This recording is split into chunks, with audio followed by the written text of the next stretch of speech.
Përshëndetje shenja peshores, kjo është panorama e interpretimit javor.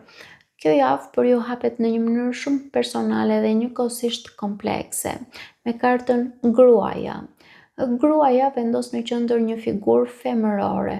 Nëse gruaja jeni ju, nënkupton se gjithçka kalon përmes përjetimit tuaj emocional. Kjo kartë thekson ndjeshmërinë, intuitën dhe mënyrën se si ju reagoni ndaj asaj që po ndodh. Ju mund të jeni më të ndjeshme, më pranuese ose më të përqendruara te ndjenjat sesa te logjika.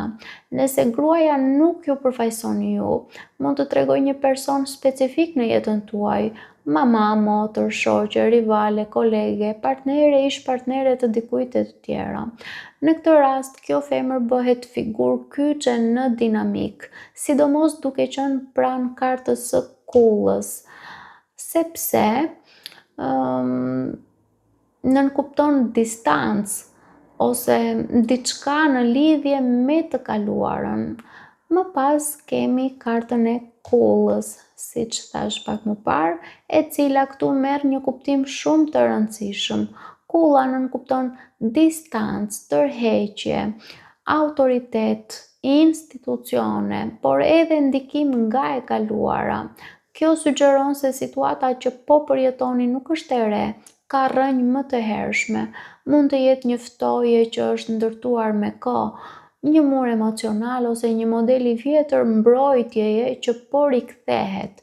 Nëse gruaja është një person tjetër, atëherë kjo mund të tregojë edhe një distancë mes jush dhe saj, ose një histori e kaluar që ende ndikon marrëdhënien. Në këtë hapësirë shfaqet gjithashtu edhe karta e qenit.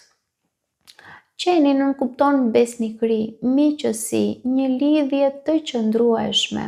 Kjo tregon se në jetën tuaj ka dikë të sinqertë, një person që ju qëndron pranë, por kombinimi me kullën sugjeron që mund të ketë distancë edhe në këtë lidhje ose një ndjesi që diçka nuk është aq e afërt sa dikur.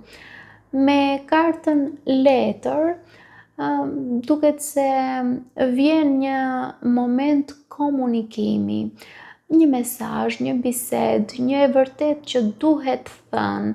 Ju mund të merrni ose të jepni një informacion që ndryshon mënyrën se si e shihni këtë situatë. Kjo është pika ku gjërat nuk mund të mbeten më të pathëna, por kjo bisedë mbart pesh me kartën Kryqi tregon një ngarkesë të thellë emocionale, që mund të jetë dhimbje, përgjegjësi, ndoshta edhe një ndjenjë fati që nuk mund të shmanget, pra një si fat i keq.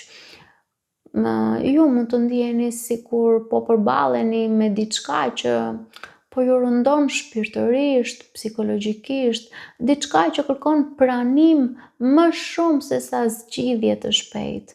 Kjo gjendje përforcohet nga karta e zogjve. Zogjt nënkuptojnë mendime të shumta, ankth, biseda që përsëriten, ndoshta edhe tension verbal. Për disa mund të nënkuptojnë edhe shqetësime nga thashethemet që bëjnë njerëzit lart e poshtë kundrejt jush. Ju mund të ndiheni të mbingarkuar mendërisht, sikur situata nuk ju lë të qetë, por në zemër të gjithë kësaj qëndron zemra.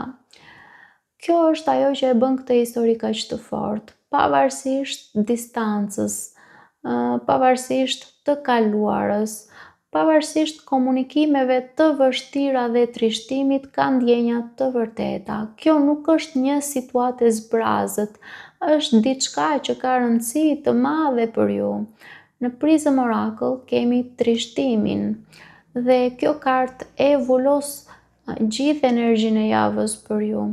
Ju mund të kaloni përmes një ndjenje trishtimi që lidhet me këtë situatë, por ky trishtim nuk është i kotë, ai është pjesë e një procesi ndërgjegjësimi dhe pranimi. Ndonjëherë për të kuptuar vlerën e një lidhjeje, apo vlerën e një të vërtete, duhet ta ndjeni edhe dhimbjen e saj. Duket se ju përballeni me një situatë që mund të përfshijë një femër tjetër ose një reflektim të vetes suaj nëse ju jeni femra, e ndikuar nga distanca dhe e kaluara.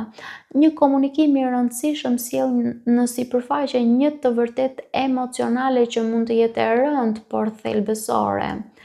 Pavarësisht gjithçkaje, kjo mbetet një histori e zemrës dhe kërkon që ju ta pranoni me sinqeritet, edhe nëse kalon përmes trishtimit. Paçim!